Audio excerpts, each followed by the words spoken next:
It gives me great pleasure to spend some time actually with Don Lavender of the Camino Recovery Centre. I hope I've got that right, Don. I am known for not getting it right, but it's that way. I think what we'd like to know, first of all, at In Excess, is your insight about Camino, your experience, what's happening over there.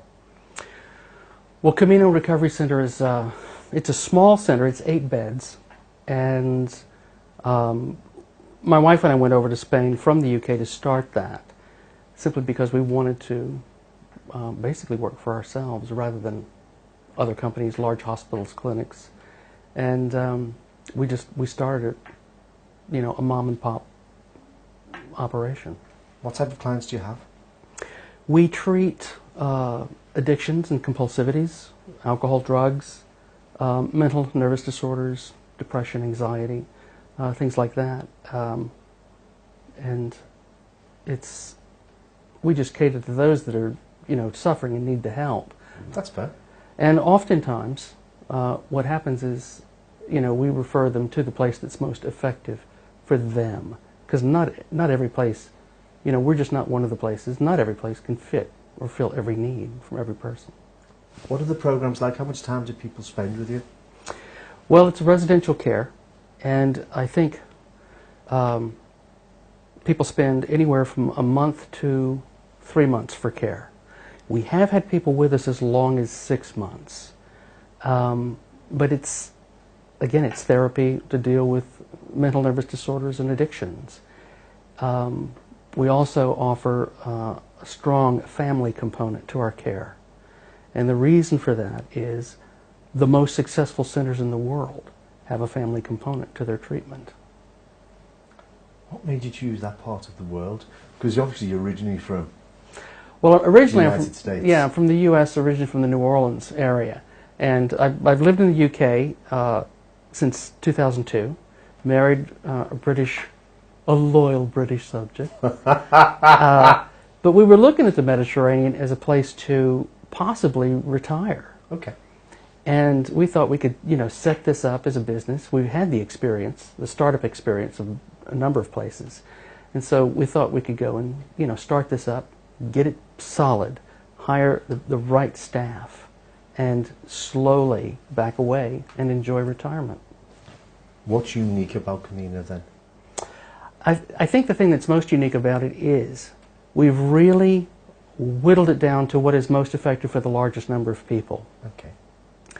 And you can go to, a rehab here, rehab there, that offer many different kinds and types of therapeutic interventions or treatment. And we basically offer just 4 things. We offer a Hazelden 12-step model. Now, whether you love 12-step model work or whether you don't love it, it happens to be the most effective thing for the largest number of people. And close scrutiny, if you look at Hazelden 12-step model programs, it's basically CBT light. Okay. But it's effective. It helps people. It gives them a sense of ownership about their own healthy life choices and their own recovery, their own sobriety. We also do trauma resolution work.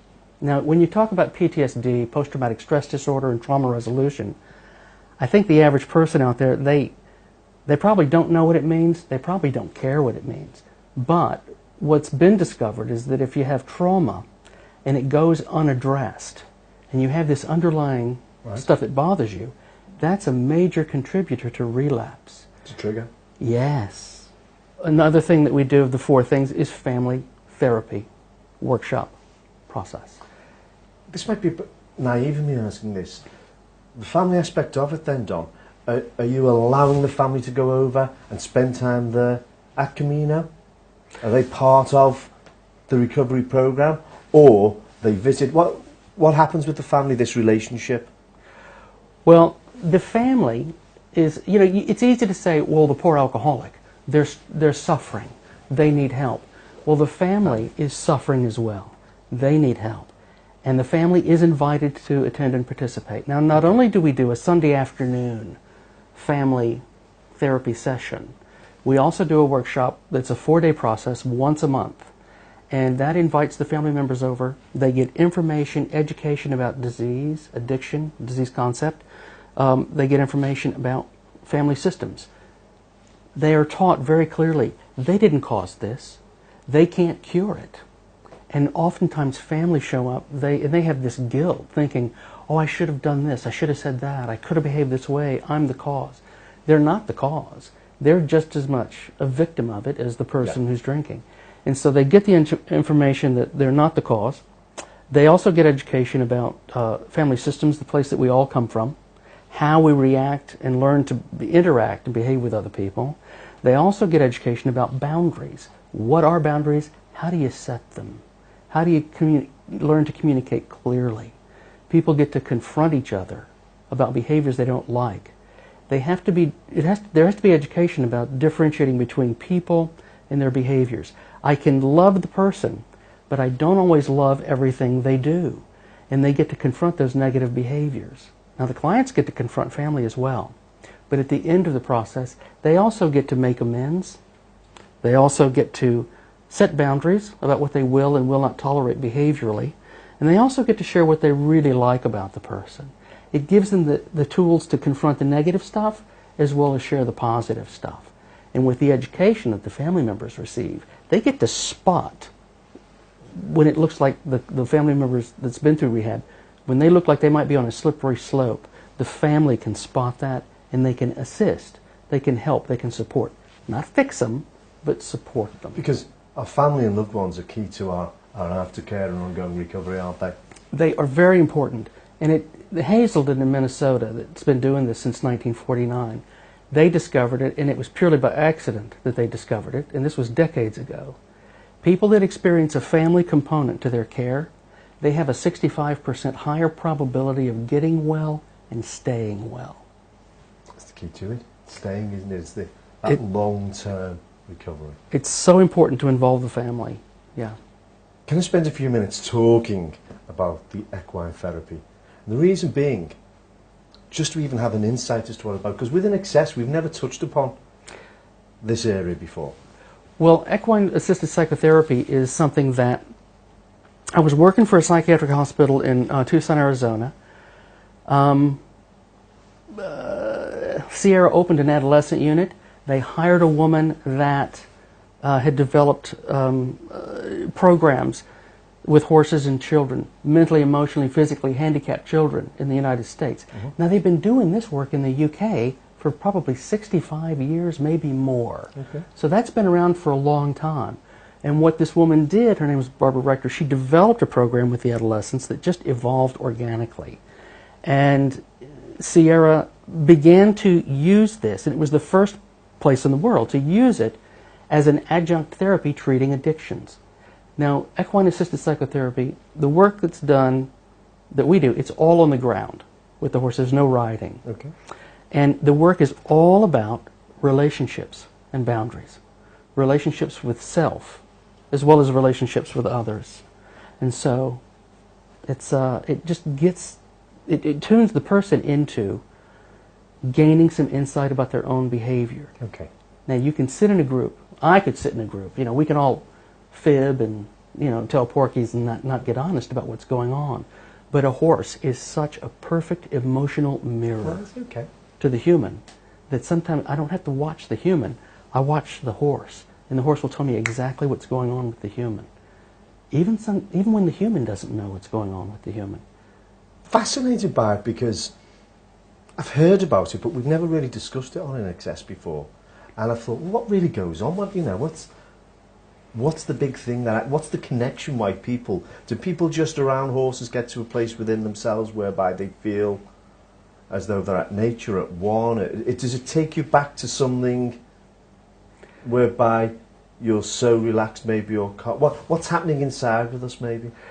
What's happening inside, and you use the right word, the connection is limbic resonance. Okay. And what it is even though a horse's brain is the size of a walnut, it is primarily a limbic system. Okay. Now, our limbic system, midbrain, is small. The gray matter, or the neocortex, is quite big. It's only about 250 million years old. The mammal brain wrapped around the reptilian brain is the midbrain, or the limbic system. It's hundreds of millions of years old.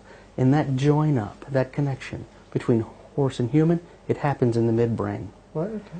And it's kind of hard to explain, but when you get in an arena with a horse and you start doing the work, your hearing is actually better, but you don't listen as well, if that makes sense. Okay. It's like your neocortex, your gray matter, the think part of the brain, it goes offline, and your real feelings connection part of the brain goes online, and you're connected to the horse. And you learn to do what we call congruent message sending exercises. What that means is you get the horse to do certain things, but you've got to learn how to speak horse language to do it. Okay. And that means the humans got to make this, and their body language align. If what I think, what I feel in my body language, if they align, then it's congruent. Okay. If I'm not congruent, like I'm scared, for example, but I'm saying, oh, I'm not frightened, it's not going to happen. The activity won't happen. Okay. It is fascinating stuff, though. It is, and we were doing it at the psych hospital in Arizona. We were doing it in the first 5 or 6 years. We were stumped by it. We couldn't figure it out. We didn't know why it was effective. People were walking away from the experience, having a profound experience, and they couldn't quite put their finger on it.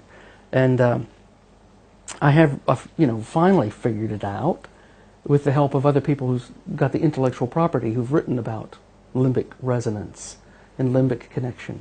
And I've written a book about equine-assisted psychotherapy. It's called Equine-Utilized Psychotherapy, explaining exactly how and why it works. Our viewers on In Excess are going to know a lot more about Camino now and yourself, Don. How do most people contact you? Via the internet, telephone, give you a call? If you give me a call, I can talk about all the clinical stuff, and my wife handles all the administrative stuff. www.caminorecovery.com. That's all we need to know. Yeah, and we also have a London number. Okay. For Spain. We'd love that. What's that? It's 0207 55 88 420. Fantastic. All right. A real pleasure meeting you, Don. Thank you very much. Real pleasure. Thank you very much. Thank you.